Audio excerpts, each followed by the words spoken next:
Ẹ káàárọ̀, ẹ káàsán, ẹ kú ìyálẹ̀ta gbogbo ọmọ Yorùbá káàkiri gbogbo ayé. Ọ̀dẹ̀ ọ̀dà bí á dára fún wa. Ẹ wá nǹkan kan fìdílé tàbí kan fìdílé nǹkan. Wọ́n fẹ́ kọ́ wa ní ọgbọ́n àtinúdá Yorùbá tá a fi ṣayé ẹni kí nǹkan máa lọ ní gbẹdẹmukẹ. Ẹ gbọ́. Ẹ rí ìyá àti bàbá ẹ ṣe fáwọn ọmọ yín. Ẹ ṣe fáwọn ọmọ yín. Ẹ wòjọ́ táwọn ọmọ yín ti ṣe fírídọ́ọ̀mù. Wọn lè tọ́ka sí nǹkan kan pé táwọn gbèsè ní. Bàbá ayé ń ròyìn wọn ní ọmọ jágbajàgba iṣẹ́ nǹkan burúkú ni. Lágbájá ọba dọ́dọ̀ rẹ̀ ọmọ jágbajàgba iṣẹ́ nǹkan burúkú ni wọ́n fi ń ròyìn rẹ̀ o. Ẹlòmíì ọ̀mọ̀wé ní skul tó yẹ pé òun ní ọ̀kọ̀ọ̀kan soríire nígbà táwọn òbí rẹ̀ ò dúró tóun ní òṣòròṣẹ̀. Àìsùn téèyàn bá sùn kò ní sún, téèyàn bá sún kò ní débi ògo rẹ̀. Tó bá tún wá débi ògo rẹ̀ tó bá ń wòran wọ́n gbà á mọ́ lọ́wọ́ ni. Ọ̀yá ẹ̀yà mi létí tọ̀tún ẹ̀ fi tò sílẹ̀. Ẹ bá mi tọ́jú egbò akọ ìbẹ́pẹ. Egbò akọ ìbẹ́pẹ pẹ̀lú ìtànná orí rẹ̀ ẹja kọ́pọ̀ dáadáa. Ẹ gbọ́. Ẹyẹ kòwé dúdú ni o. Kòwé kí ni mo pè é? Kòwé dúdú. Odidi ejò mẹ́nàmẹ́ná. Odindi ejò mẹ́nàmẹ́ná. Ewé òbíbẹ̀. Egbò pèrègún. Agé olókun lọ́pọ̀lọpọ̀. Ewé ọ̀là. Àwa ewé ẹ̀gbẹ̀sì. Ewé ẹ̀gbẹ̀sì tá a wà lò yìí a ti já sílé bí àtijọ́ mẹ́ta. A wá obì mọ́kànlélógún. Ẹ mọ̀ wọ́n ń pè ní mọ́kànlélógún 21 ní jẹ́ bẹ́ẹ̀. A fi ewé ẹ̀gbẹ̀sì yìí bò. Ewé ẹ̀gbẹ̀sì yìí ò níye o ṣùgbọ́n obì yìí ò gbọdọ̀ ju mọ́kànlélógún lọ. Pẹ̀lú odidi atare. Ẹ gbọ́. A bá wá parí iṣẹ́ yìí oníbàá ti ṣe.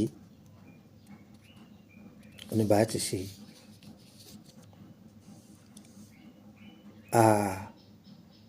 Ó sì ní bá tí wẹ̀ oníbàá tí lò pẹ̀lú sàárà tá a ṣe sí. Ìwọ tó bá fẹ́ iṣẹ́ ìkànsí Lukman ọmọ Ayédáre bàbá ọgbọ́n ọmọ ọ̀dọ̀ àgbà. Ẹ kàn sí wa. Tágbára rẹ bá gbé àṣẹ fún. Ẹlòmíì kan ṣiṣẹ́ ni. Iṣẹ́ rẹ̀ wá dàbí ọ̀lẹ. Ẹnìkan ní bẹ́ǹdì ọ̀rọ̀ rẹ ni. Ẹnìkan ló dúró tì ọ ni. Ẹnìkan ní tẹ̀lé ọ lẹ́yìn ló ní lálùyọ ni. Ó borí wọn. Ó borí wọn. Ewé ní sin obì. Ajé ó sìn wọ́n ná. Ajé ó sìn yín. Ajé ó sìn mí. Mo kí gbogbo ẹ̀yin èèyàn wa tẹ́ wà ní ìgbèrí òkun àtẹ̀yin tẹ́ wà ní ìgbèrí ọ̀sà. Gbogbo ẹ̀yin tẹ́ náwó dáadáa sí wa. Odò ajé yín ò ní gbẹ o. Odò ajé yín ò ní gbẹ o. Ìtànná ògo yín ò ní kú o. Ẹnẹdẹni àgbègbè láàárọ̀ ọjọ́ o. Ẹ dàgbà, ẹ dàgbà, ẹ dàgbà, ẹ gbó tòun tajé. Ajé ọba yín gbé, ajé ọba yín múlẹ̀. Yóò wà lọ́dọ̀ yín lọ́jọ́ ogbó kò ní kú lọ́dọ̀ yín láéláé. Àmín. Ọ̀yá mú nọ́mbà yẹn mọ́dọ̀. +2348032983298. Ń fún wa ní àwọn nǹkan yóò tó 4. Àmọ́ èyí tí n bá ta ní kókó tí n bá fi ilẹ̀ má yọ mí lẹ́nu o. Kò sí ohun tọ́jọ́ o.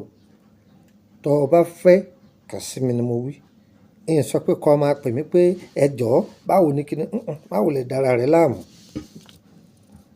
Èyí n bá fi sílẹ̀ mo fi ilẹ̀ fún yín ni. Èyí tí n bá fi ilẹ̀ mi fún ilẹ̀ fún yín ni. Bó ṣe jẹ́ nù. +2348032983298 gbàkásí +2348133155111 +2348133155111. Yóò fún nọ́mbà orílẹ̀-èdè Benin. Nọ́mbà orílẹ̀-èdè Benin ó ti lékún ó ti lékún méjì.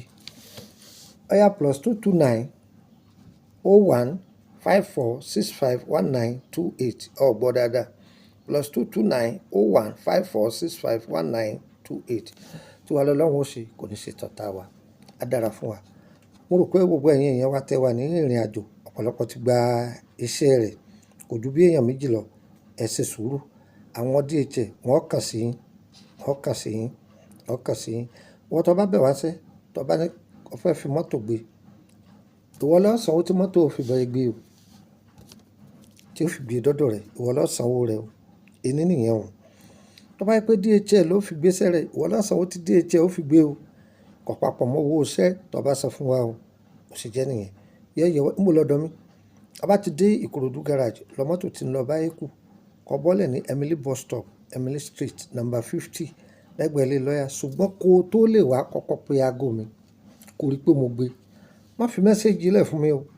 Tá a bá lọ́rọ̀ tẹ́lẹ̀ tó bá fi mẹ́sẹ́jì sílẹ̀ fún mi, 0 ni o. Pé aago mi tí n bá wà around tàbí mo wà available, ń sọ fún ọ pé máa bọ̀, máa bọ̀. Tọ́jú ara ẹ, tọ́jú ara ẹ, tọ́jú ara ẹ, má wo rẹ níran. Ìyá rẹ ti ṣe tí o ti lọ, bàbá rẹ ti ṣe tí o ti lọ. Wò mí, ìwọ náà tún rẹ bí, á dára fún wa o. Tí wàá lọ́lọ́run ó ṣe kò ní ṣe tọ̀tá wa. Lukman náà ni ọmọ Àyẹ̀dáre bàbá ọgbọ́n, ọmọ ọ̀dọ̀ àgbà. Ire tètò yìí bá dọ́wọ́ rẹ̀ má dàá dúró pín kọ́ kárí àwọn yẹn. Ire o, ire o, ire kàbìtì nílé gbogbo wa o.